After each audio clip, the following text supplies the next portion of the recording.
Abdelmalik est quelqu'un d'origine congolaise, qui est né à Paris d'abord, avant d'aller rapidement, pendant quelques années au Congo. Son père était haut fonctionnaire congolais, et il est revenu en France et à Strasbourg. Il prend donc le nom de scène d'Abdelmalik, parce que Malik en arabe ça veut dire roi, comme son prénom d'origine, Régis, donc roi en latin.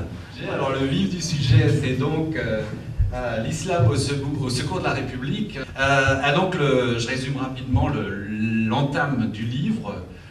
Donc c'est une femme de ménage qui n'aurait pas dû ouvrir une porte, parce que quand elle ouvre, cette jeune femme de ménage, quand elle ouvre cette porte, elle découvre le favori à l'élection présidentielle en train de prier, prosterné sur un tapis dirigé vers la Mecque. Ce candidat-là, donc favori des sondages, donc c'est lui le président. Tout le monde est d'accord pour dire on est à la veille du second tour, c'est lui qui va être élu. C'est un franco-français, un Gaulois, c'est-à-dire on ne s'imagine pas une seule seconde qu'il aurait un lien à l'islam. Et les gens commencent à se dire, à le mettre en doute d'une certaine manière. Mais ce qui est incroyable, c'est de se dire que quelques heures avant, la veille, ils étaient prêts à voter pour lui, à faire de lui le président.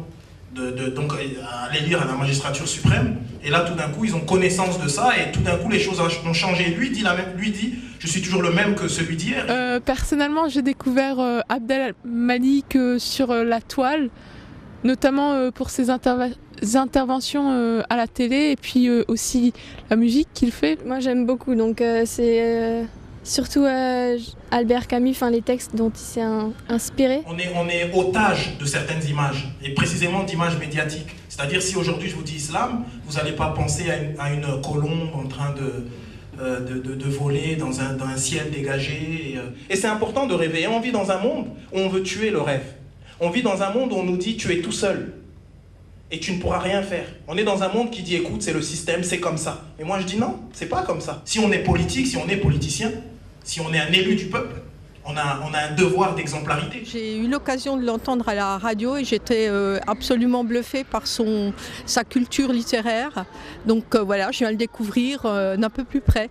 À l'heure d'aujourd'hui, moi je crois plus en la société civile, c'est-à-dire en nous tous, qui vivons, qui sommes dans la vraie vie, contrairement à souvent ces personnalités politiques, voire médiatiques, qui vivent dans des bulles. C'est pas qui va venir faire en sorte que les choses bougent, c'est qu'est-ce que je vais faire moi, là où je me trouve, pour que les choses bougent. Les hommes s'amusèrent d'abord du discours du candidat, puis turent leur sourire dès qu'ils virent les premières larmes couler sur le visage d'Abderrahim.